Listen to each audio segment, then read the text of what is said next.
আজকে এই ৩১ দফা কে নিয়ে আমরা মাঠে ময়দানে গ্রামে গঞ্জে এবং বিশেষ করে আপনারা যারা আজকে এখানে উপস্থিত, এটা আমাদের এই হাউজের মধ্যেই সীমাবদ্ধ নেই। এই ৩১ দফার মধ্যে আমাদের নেতৃবৃন্দ বলবেন যে আপার হাউস লোয়ার হাউস দ্বিকক্ষ বিশিষ্ট একটা পার্লামেন্টের কথা উঠে এসেছে। এই ৩১ দফার মধ্যে একটা মিডিয়া কমিশন সংস্কারের কথা আছে, সবার জন্য স্বাস্থ্য, সবার জন্য শিক্ষা, একটা রেইনবো নেশন, বিশেষ করে এই নির্বাচনটা কিভাবে হবে, কিভাবে হওয়া উচিত, সেখানে বিশেষ যে প্রয়োজন সংস্কারের, এই কথাগুলো আমরা সেখানে তুলে ধরেছি। আজকে এই বর্তমান অন্তর্বর্তীকালীন সরকার সংস্কার নিয়ে যে কথাগুলো বলছেন, নির্বাচন নিয়ে যে আলোচনাগুলো করছেন, এই ৩১ দফার সঙ্গে বর্তমান অন্তর্বর্তীকালীন সরকারের যে সংস্কার অনেক কিছু মিল রয়েছে।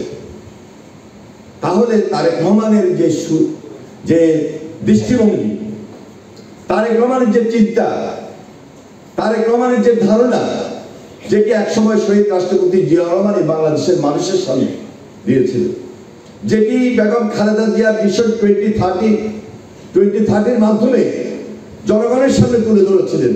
আজকে আমরা লক্ষ্য করছি শুধু জনপ্রিয়তাই না, শুধু জনগণের কাছে জনপ্রিয় না, বাস্তবে এই ৩১ দফা যদি হয়, আমরা যদি এটাকে এই নির্বাচনের মধ্য দিয়ে সবার আন্তরিকতা, সবার সহযোগিতার মধ্য দিয়ে সকল রাজনৈতিক দল মত সবাইকে এক করে আমরা এই অবিশ্ব লক্ষ্যে পৌঁছতে পারি, আমার দৃঢ় বিশ্বাস এই বাংলাদেশের মাটিতে আবার ফ্যাসিবাদ আসতে পারবে না।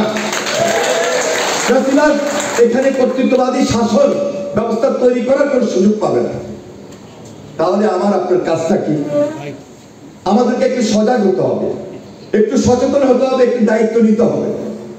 আমাদের এই যে ছোট ভাই শ্যামল বলেছিল, আমরা শুধু মিছিল মিটিং এর মধ্যেই আন্দোলন সংগ্রামে যখন সীমাবদ্ধ ছিলাম, প্রকৃতপক্ষে আমরা সংগঠন করতে পারি নাই। প্রকৃতপক্ষে ৩১ দফা শুরু করলেও আমরা জনগণের দৌড় গড়ে নিয়ে যেতে পারি নাই, জনগণের কাছে খুব বেশি নিয়ে যেতে পারি নাই। আজকে সুযোগ এসেছে, আজকে সময় এসেছে, ৫ তারিখের পর, ৫ই আগস্টের পর জনগণের কাছে বাস্তব ভিত্তিক এই ৩১ দফা পয়েন্ট আকারে দফা ওয়ারি আমরা তুলে ধরতে হবে।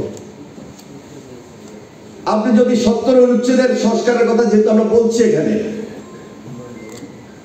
এটি তো একটা গ্রাম পর্যায়ে যে কোনো জায়গায় বললেই হবে না।